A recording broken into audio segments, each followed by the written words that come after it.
सहनाववतु सहनो भुनक्तु सह वीर्यं करवावहै तेजस्विनावधीतमस्तु मा विद्विषावहै। ओम शांति शांति शांति।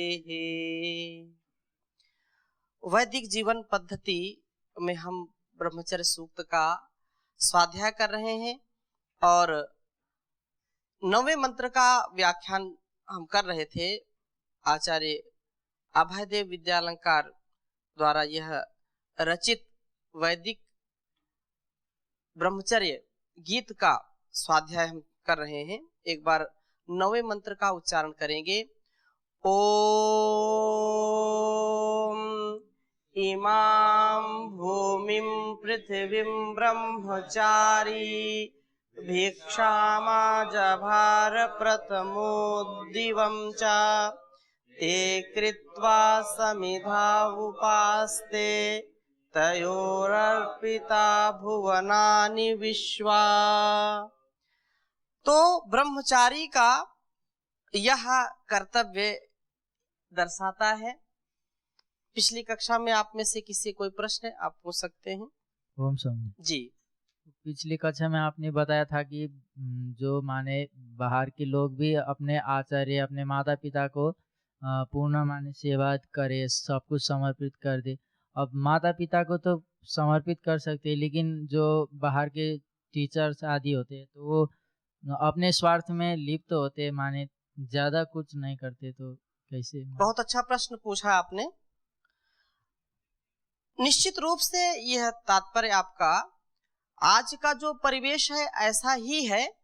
उनको वेतन मिलता है, जो टीचर हैं प्रोफेसर हैं, उनको विद्यार्थियों का क्या निर्माण हो रहा है इससे उनको कोई लेना देना होता नहीं है। आध्यात्म क्या है, पवित्रता क्या है, शुचिता क्या है, धैर्य क्या है, क्षमा क्या है, श्रद्धा क्या है, ब्रह्मचर्य क्या है, ब्रह्मचारी क्या है, ये जो भी बिंदु हैं वो इस बात को समझते ही नहीं। उनके जीवन में खुद अंधकार होता है, तो दूसरों को, जिसके घर में स्वयं अंधकार हो वो दूसरे के घर में दीपक जलाने जाया नहीं करता। जो स्वयं बुझा हुआ होता है वह दूसरे दीपक को कैसे जला सकता है। हाँ, ये बात, इस पे मेरा ऐसा आशय नहीं है कि मैं उनको जो है गलत ठहरा रहा हूं। कहने का केवल इतना आशय है कि जो भी अध्यापक, टीचर, प्रोफेसर आदि के रूप में हमको जो भी शिक्षा देते हैं वो तो केवल अपना जो है अपनी ड्यूटी पूरी करते हैं। उनमें से बिरले ऐसे अध्यापक हैं, क्योंकि मैंने भी उस शिक्षा को ग्रहण किया है। उनमें से ऐसे शिक्षक होते हैं, ऐसे अध्यापक होते हैं, टीचर होते हैं जो बहुत अच्छा जीवन जीते हैं।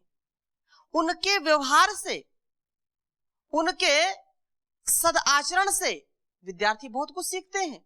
लेकिन अधिकांश ऐसे टीचर होते हैं जिनकी वाणी, जिनका व्यवहार, जिनका आचरण कभी भी ग्रहण करने के योग्य होता नहीं है। ये खेद है इस बात का। वो जमाना अलग था, वो समय अलग था जब अध्यापक अपने शिष्य के लिए अपना सब कुछ दांव पर लगा देता था। वैसे न शिष्य रहे न वैसे गुरु रहे। लेकिन हर्ष है, गौरव है कि ऐसे हमने समर्थ गुरुओं का सानिध्य पाया है, ऐसे समर्थ आचार्यों का सानिध्य पाया है जो हमारे निर्माण के लिए सब कुछ दांव पर लगा रहे हैं, सब कुछ समर्पित कर रहे हैं। इसमें कोई शंका है क्या आपको? नहीं है, और ना होनी चाहिए। ठीक है, जो लोग जैसा करते हैं उनके जीवन में वैसा घटित भी होता है। वो भले ही अध्यापक हैं, वो टीचर हैं, मैं उन टीचर या अध्यापकों की यहाँ पर चर्चा नहीं कर रहा हूं जिनके मन में, हृदय में बच्चों को, छात्रों को सुशिक्षा देने का जो है उत्साह रहता है और वैसा वो जीवन जीते हैं। अध्यापक ही कब उठना, कब सोना, क्या खाना, क्या नहीं खाना, वो खुद ही गफलत में है तो शिष्य को क्या बताएगा? है वो स्वयं पान बीड़ी गुटखा जो है पगुराता रहता है, उन बच्चों से ही मंगा के खाता है। वो कैसे उसको मना कर सकता है या उसको कैसे शिक्षा दे सकता है कि नहीं ये तो गलत चीज है? भाई वही मना कर सकता है जो नहीं खाता, जो वैसा आचरण नहीं करता है, वही अध्यापक दूसरों को सुशिक्षा दे सकता है। तो ऐसे गुरु आचार्य गुरुकुल में मिलते हैं, वो जबरदस्ती बुला बुला पढ़ाते हैं, कमरे से बुला बुला के पकड़ पकड़ के बुला लाओ, उनको हम पढ़ा देते हैं। हाँ, लेकिन जो आज का अध्यापक है वो सोचते चले जाएं, कोई बात नहीं, मैंने तो अपनी ड्यूटी कर दी, हस्ताक्षर कर दिया, हो गया काम, मैं तो आया ड्यूटी पे, बच्चे नहीं आए तो मैं क्या करूं? बच्चे आए या ना आए ये मेरी जिम्मेदारी नहीं है। लेकिन गुरुकुल का जो अध्यापक होता है, गुरुकुल का जो आचार्य होता है, उसको तड़प होती है कि मेरे अंदर जो कुछ भी है मैं अपने बच्चों को, अपने विद्यार्थियों को, अपने शिष्यों को बताऊं। पकड़ पकड़ के पढ़ाते जबरदस्ती है, ऐसी घुट्टी पिलाना चाहते हैं लेकिन घुट्टी पीना नहीं चाहते हैं। तो यहाँ पर ये आज का जो परिवेश है उसमें भी जो अच्छे अध्यापक हैं, जो अच्छे टीचर हैं, वो कभी भी बच्चों का अहित नहीं चाहते हैं, वो सदा उनका उत्थान चाहते हैं और उनके सामने कोई भी ऐसा गलत कार्य नहीं करते हैं जिससे उनके अंदर दुर्गुण, दुर्व्यसन, दुर्व्यवहार आ सके। ठीक है ओम स्वामी जी। जी चतुर्थाश्रम सभी समान है, कोई घटबट नहीं है जी। फिर क्यों वेद शास्त्र में ब्रह्मचारी का ही आश्रम को ज्यादा महत्व देते हैं? सभी आश्रम का संचालन तो गृहस्थ आश्रम करता है जी। मैं नहीं पाता हूँ गृहस्थ के बारे में, और वेद शास्त्र ने इतना ज्यादा नहीं कहा है, इतना ज्यादा ब्रह्मचारी आश्रम को कहा है जी। क्या है? बहुत अच्छी बात आपने कही है। बहुत लोगों के मन में हो सकता है ये बात आ जाए कि केवल ब्रह्मचर्य का ही पठन पाठन हो रहा है। ये बात मन में नहीं आनी चाहिए। अभी हम जिस बिंदु को पढ़ रहे हैं, समझ रहे हैं, उसका इतना हम अपने जीवन में आधान करें कि ब्रह्मचर्य जो अच्छा, यहाँ पर गृहस्थी का कहीं भी जो है अपमान नहीं है। एक भी शब्द ऐसा आया क्या कि उसमें लगा हो कि उसमें गृहस्थी का जो है अपमान किया जा रहा है, उसकी अवहेलना की जा रही है? एक भी शब्द अभी तक आया नहीं, ना आगे आएगा। बल्कि ये ब्रह्मचर्य, क्योंकि एक तो ब्रह्मचर्य की कैटेगरी बताई कि जो नैष्ठिक ब्रह्मचारी है या जो 24 वर्ष तक है, जो है 36 वर्ष तक है, 40 वर्ष तक, 48 वर्ष तक है, ये कैटेगरी बताई है। लेकिन उसके बाद गृहस्थ में जाने की भी बात बताई है। ठीक है, और वही अच्छा गृहस्थी हो सकता है जो अच्छा ब्रह्मचारी होता है, जिसने ब्रह्मचर्य को जिया है, उसी की संतानें अच्छी होती हैं। अभी जब आगे इसकी चर्चा हम करेंगे, क्योंकि अभी वैदिक जीवन पद्धति ये ऐसा विषय है, ऐसा विज्ञान है कि इसमें बहुत ऐसे बिंदु आएंगे जिन पर हम, अभी तो ब्रह्मचारी की चर्चा कर रहे हैं तो ब्रह्मचारी की ही हम उसी का गुणगान कर रहे हैं और उसको आत्मसात करना चाहिए। जब गृहस्थी की बात आएगी तो गृहस्थी का गुणगान करेंगे। और आपने जो बात कही बिल्कुल सत्य है। महर्षि देव दयानंद भी कहते हैं कि सभी आश्रमों में गृहस्थी आश्रम श्रेष्ठ है, क्योंकि सभी का भरण पोषण, सभी की उन्नति का जो मूल है वो क्या है? गृहस्थ आश्रम है। यदि गृहस्थ आश्रम ना होता तो हम भी ना होते, आप भी ना होते, ना मैं बोलता ना आप सुनते। तो ये तो वो तो मूल है, उसका जो है मूल में कभी भूल नहीं होनी चाहिए। उसके लिए जो भी प्रथम कर्तव्य है वो ब्रह्मचर्य का है। ठीक है, तो अभी तो हम प्रथम चरण में हैं, अभी चौथे चरण में, तीसरे चरण में, दूसरे चरण में जब चलेंगे तो उसकी चर्चा हम करेंगे। ठीक है जी। ओम स्वामी जी। जैसे कि माता पिता बच्चों को श्रद्धा प्रेम पूर्वक पालते हैं, जी बच्चा जब बड़ा होता है तो माता पिता की सेवा करने से कतराता है, दूर हटता है। जी। तो माता पिता की पालन पोषण में क्या कमी रह जाती है, क्यों ऐसा होता है?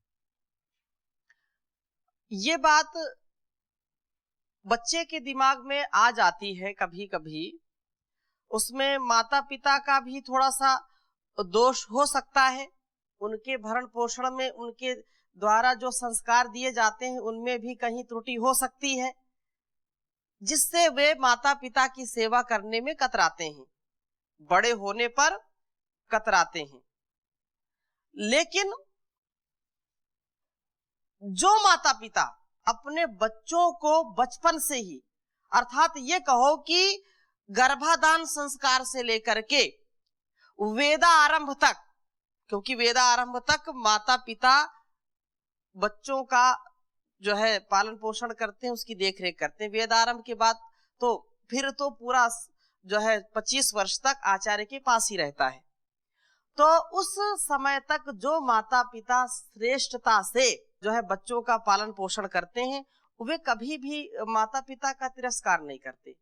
हाँ, जो माता पिता अपने बच्चों के सामने कुचेष्टा करते हैं, व्यवहार भानु आप पढ़ते हैं, तो जो माता पिता कुचेष्टा करते हैं, बच्चों के सामने वाणी का दोष करते हैं, बच्चों के सामने माता पिता अपने से बड़ों का अनादर करते हैं, जैसे बच्चे के माता पिता अपने माता पिता का अनादर करें या अपने से बड़ों को जब सताएंगे तो बच्चे भी जो है जब वो वृद्ध हो जाएंगे तो वो भी सताएंगे।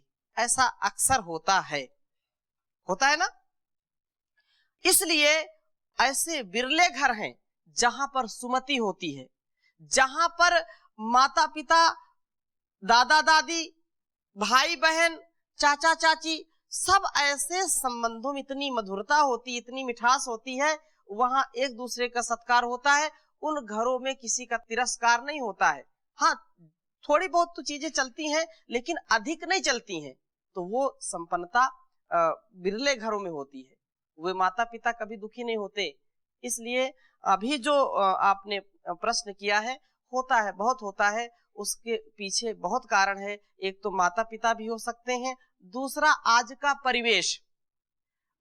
माता पिता ने अपनी खून पसीने की कमाई से बच्चे को खूब पढ़ाया लिखाया, उसको विदेश भी भेज दिया पढ़ने के लिए, तो वहां का जो संस्कार है विदेश का, अथवा बाहर किसी हॉस्टल में गया तो हॉस्टल में ऐसे जो है मित्रों से उसका पाला पड़ गया जो दुर्व्यसनी है, जो दुर्जन है, उनकी संगति में उनकी जो है ऐसे व्यवहार को सीख गया जो उसके जीवन में कभी नहीं था। उसका जो है जीवन नष्ट हो जाता है, जिससे उसके जीवन में खिन्नता आ जाती है, क्रोध आ जाता है, चिड़चिड़ापन आ जाता है।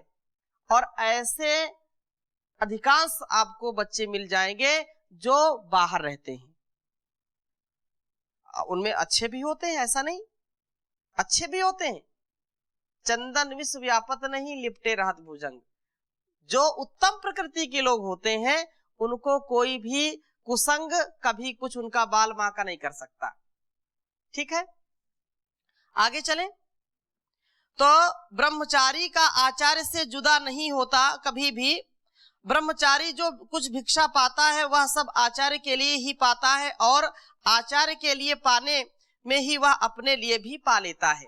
ठीक है, आचार्य के लिए वह क्या नहीं पा सकता, उस आचार्य के लिए जो उसे अमृत जान देता है, उस आचार्य के लिए जो उसे अनमोल, सचमुच अनमोल ब्राह्मण ज्येष्ठ ब्रह्मा बना देता है, उस आचार्य के लिए ब्रह्मचारी यदि भिक्षा में सारी विस्तृत पृथ्वी और सारा विस्तृत द्युलोक ले आता है तो क्या बड़ा काम करता है। जो प्रथम ब्रह्मचारी है, सर्वश्रेष्ठ ब्रह्मचारी है, वह तो वस्तुतः ही इतनी बड़ी भिक्षा लाता है, जो जितना श्रेष्ठ प्रथम ब्रह्मचारी होता है वह उतनी बड़ी भिक्षा प्राप्त करता है, या जितने बड़े महान आचार्य का ब्रह्मचारी होता है उतनी ही अधिक महान भिक्षा प्राप्त करता है। यह देखो, प्रथम ब्रह्मचारी सब पृथ्वी और देव को भी भिक्षा में ले आया है, पर उस भिक्षा का ब्रह्मचारी क्या करता है, थोड़ा या बहुत जो कुछ भी ब्रह्मचारी को भिक्षा में मिलता है उसे वह समिधा बना लेना जानता है। वह जो कुछ पाता है उसे आचार्य रूपी अग्नि के लिए समिधा बना लेता है, अपने लिए जुदा वह कुछ नहीं रखता है, आचार्य अग्नि में समर्पित कर देता है। जो भी हमको मिलता है उसको हम आचार्य के लिए समर्पित कर दें, जैसे महर्षि दयानंद ने अपने जीवन को, अपने ज्ञान को सब समर्पित कर दिया गुरु के चरणों में। परम पूज्य स्वामी जी महाराज, परम पूज्य आचार्य श्री परम पूज्य गुरु जी अपने जीवन को राष्ट्र के लिए समर्पित कर दिए, और यही सच्ची भक्ति है जिसका हम सभी अनुकरण कर रहे हैं, जिनकी छत्र छाया में वैसा बनने का हम प्रयास कर रहे हैं। आचार्य अग्नि को समर्पित कर देने से ही उसे उसके योग्य भाग शुद्ध होकर के स्वयं में मिल जाता है। अतः वह तो जो कुछ भिक्षा प्राप्त करता है उसे आचार्य के समर्पित कर देता है। इस देव और पृथ्वी को पाकर के भी वह उसकी दो समिधा बना करके उपासना करने लगता है। समिधा बना करके उपासना करने का अर्थ है आचार्य अग्नि में यज्ञ करना।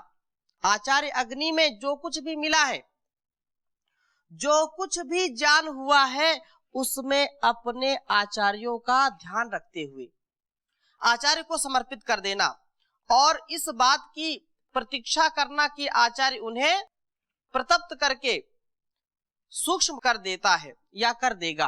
क्योंकि अग्नि का क्या स्वभाव होता है? ऊपर उठना, और जो कुछ भी पदार्थ उसमें डालेंगे उसका 1000 गुना कर देना। तो जो कुछ भी ज्ञान हमारे अंदर है, जो कुछ भी सामर्थ्य हमारे अंदर है, जब हम उसको गुरु के जो है यज्ञ रूप अथवा यज्ञाग्नि में अपने को समर्पित कर देते हैं, तो हमारा एक छोटा सा पुरुषार्थ वो राष्ट्र के यज्ञ में लग जाता है। हमारा क्या सामर्थ्य है? कुछ सामर्थ्य क्या? नहीं सामर्थ्य है, लेकिन हमने यहां आकर के क्या पाया? जो कुछ भी हमने पाया उसको आचार्य कितना बड़ा कर देता है, ये परम पूज्य स्वामी जी महाराज और आप वैदिक गुरुकुलम में पढ़ते हैं, इससे बड़ा कोई उदाहरण हो नहीं सकता। हमारा क्या अस्तित्व है? लेकिन जितना भी अस्तित्व है, जिस ज्ञान से अपने को हमने प्रदीप्त किया, आचार्य के अर्थात गुरु के जीवन से हमने कुछ सीखा, गुरु के उपदेश से हमने कुछ सीखा, और गुरु ने हमको ऊपर उठा लिया। उस सेवा से, उस श्रेष्ठता से हमको ऊपर बढ़ा दिया कि आज एक ब्रह्मचारी, एक सन्यासी हजारों लाखों करोड़ों की सेवा करता है कि नहीं करता? ये जो उपदेश हो रहे हैं, ये कितने वर्षों लग जाते हैं लोगों को, फिर भी लोगों तक अपनी बात ठीक ठीक पहुंचा नहीं पाते। ये गुरु का ही तो आशीर्वाद है, ये गुरु का ही तो सामर्थ्य है कि जो कुछ भी हमने पाया गुरु से उसको सौंप दिया, और गुरु ने उसको 1000 गुना बढ़ा दिया, बढ़ाया और बढ़ाता रहेगा। इसलिए यह यथार्थ है, जो कुछ भी हम यहाँ स्वाध्याय कर रहे हैं ये कोई गप नहीं है, इसका हम सभी अनुभव करते हैं।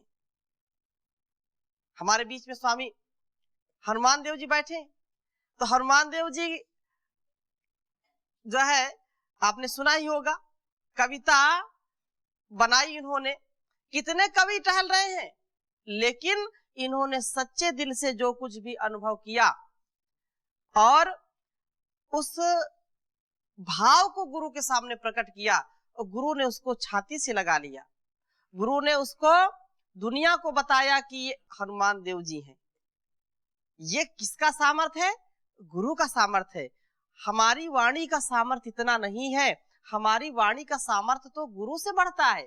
तो गुरु के प्रति हमारा पूरा समर्पण होना चाहिए, तन और मन दोनों गुरु के चरणों में सौंप दीजिए बस, और किसी की कोई परवाह नहीं करनी, वो स्वयं ऊपर उठा देगा। तो इसकी समिधा बना करके गुरु के यज्ञाग्नि में, आचार्य अग्नि में आप डाल दीजिए, आचार्य को समर्पित कर दीजिए, और इस बात की प्रतीक्षा करना कि आचार्य उन्हें प्रदीप्त करके प्रतप्त करके वह सूक्ष्म कर देगा। यही आचार्य अग्नि में हवन करने या उपासना करने का मतलब है। इसी अर्थ में गत मंत्र में तक्षण करने की बात कही थी, तनु करणे तक्षा। तो बिल्कुल वो हमारे जो विकार हैं, हमारे जो दोष हैं, उनको बिल्कुल छांट देता है। जैसे बढ़ई जो है बिल्कुल छांट देता है, वैसे हमारे दुर्गुण, दुर्विचार, दुर्व्यसनों को छांट करके हमको निर्मल बना देता है। लकड़ी यदि बाहर से बेडौल है, सुंदर नहीं दिखाई पड़ती है, ऊपर से लगता है ये सड़ी गली है, लेकिन उसको जब छांट छांट करके बिल्कुल चिकना कर देता है तो बिल्कुल नई हो जाती है, उसमें चमक आ जाती है। तो वैसा ही हमारे साथ हमारा आचार्य, हमारा गुरु करता है, हमारे को बिल्कुल निखार देता है, कुंदन बना देता है। इसी ब्रह्मचारी बिना गढ़े हुए द्यावा पृथ्वी भिक्षा में प्राप्त करता है और उन्हें आचार्य चरणों में उपस्थित कर देता है। आचार्य अपनी अग्नि से उन्हें तक्षण करके गढ़ करके फिर ब्रह्मचारी की सुपुर्द कर देता है। इस प्रकार ब्रह्मचारी जो कुछ प्राप्त करता है उसे भोग के लिए नहीं किंतु यज्ञ के लिए ही प्राप्त करता है। उसे यदि भिक्षा में सारा संसार मिल जाए तो वह उससे भी अपना कुछ भी भोग साधन नहीं करता, किंतु उसे यज्ञ में समर्पित करता है और आचार्य की कृपा से उसे यज्ञी बना लेता है। भिक्षा का यही उद्देश्य होता है। यहाँ आप देखते हैं इतना वैभव पतंजलि योग पीठ में है, इतना वैभव है, लोग आकर के आश्चर्यचकित होते हैं कि इतना वैभव, लेकिन ये वैभव किसके लिए है? संसार के लोगों के लिए है। संसार से मिला है और संसार की सेवा में जा रहा है। स्वामी जी महाराज आचार्य जी का क्या है? वो तो इतना तपमय जीवन जीते हैं कि बिल्कुल साधारण सा जीवन, वो हमारे लिए बिल्कुल खुली किताब है। तो इस सारा संसार, सारे जो संसार का वैभव यदि पतंजलि में है तो वो किसके लिए? संसार की सेवा के लिए है। ये विशेष बात है। यहां यह कहने की आवश्यकता नहीं कि द्यावा पृथ्वी में सब संसार आ जाता है, तीसरा लोक भी इन्हीं में बीच में समा जाता है। अतः देव पृथ्वी कहने में सब लोक, सब भुवन, सब जगत, सब कुछ कहा जाता है। जरा देखो, ब्रह्मचारी के हाथ में पहुंचकर ये दोनों लोक, ये देव और पृथ्वी, दो पवित्र समिधाएं बने हुए हैं और आचार्य की कृपा से यज्ञी हैं और यज्ञमय हो रहे हैं। उस अग्नि द्वारा संप्रदीप्त हो, प्रकाशित हो रहे हैं, संतप्त हो, शुद्ध हो रहे हैं और संतुष्ट हो, कल्याणकारी हो रहे हैं। संतुष्टि आती है, त्याग से हमारे अंदर संतुष्टि आती है। यदि त्याग करेंगे तो हमारा अभिमान नहीं बढ़ेगा, बल्कि इस संसार में सम्मान बढ़ता है। सब त्याग पूर्वक अपने जीवन को जब जीने लगते हैं तो किसी के प्रति ईर्ष्या और द्वेष का भाव नहीं होता, छल और कपट का भाव नहीं होता। जब अत्याग की भावना आती है, जब हम त्याग नहीं करना चाहते हैं, लालच की भावना आती है, तृष्णा की भावना आती है, तो उन भावनाओं से जो है क्रोध, काम, ईर्ष्या, द्वेष, छल कपट, झूठ, ये सारे अवगुण आ जाते हैं। लेकिन जिसके अंदर त्याग की भावना है, तो त्याग की भावना से ओतप्रोत कौन है? ब्रह्मचारी है। ब्रह्मचारी जो ज्ञान का पुजारी है, जो ब्रह्म का पुजारी है, वही ब्रह्मचारी है। ठीक है? तो जो भी है, यहां आप सुन रहे हैं और वैदिक के माध्यम से जो भी लोग सुन रहे हैं, जो ज्ञान के पुजारी हैं, सच्चे ब्रह्म के पुजारी हैं, वही सच्चे ब्रह्मचारी हैं।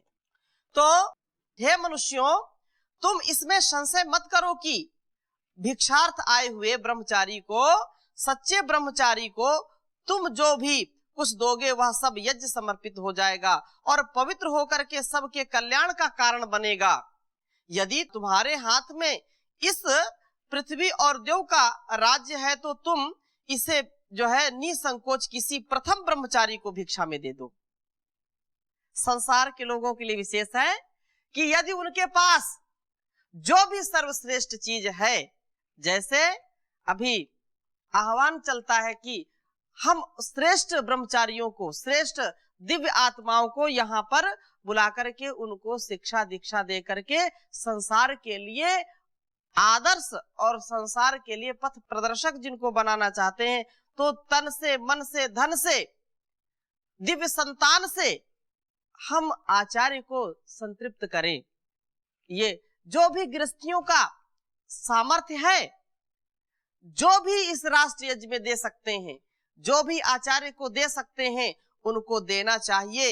इसमें और कुछ ना होगा, केवल किसी महान यज्ञाग्नि द्वारा संप्रदीप्त व संतप्त और शुद्ध होकर के अब से असंख्य गुणा लाभकारी बन करके प्राणी मात्र का कल्याण करने वाला बन जाएंगे।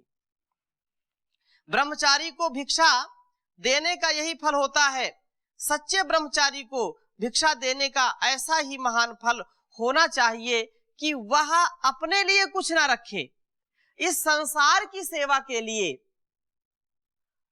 लोक की सेवा के लिए, जन कल्याण के लिए जो कुछ भी सामर्थ्य वो पाता है, जो कुछ आचार्यों से सामर्थ्य पाता है, उसको सब कुछ मिल जाता है और अपने जीवन को धन्य बना जाता है।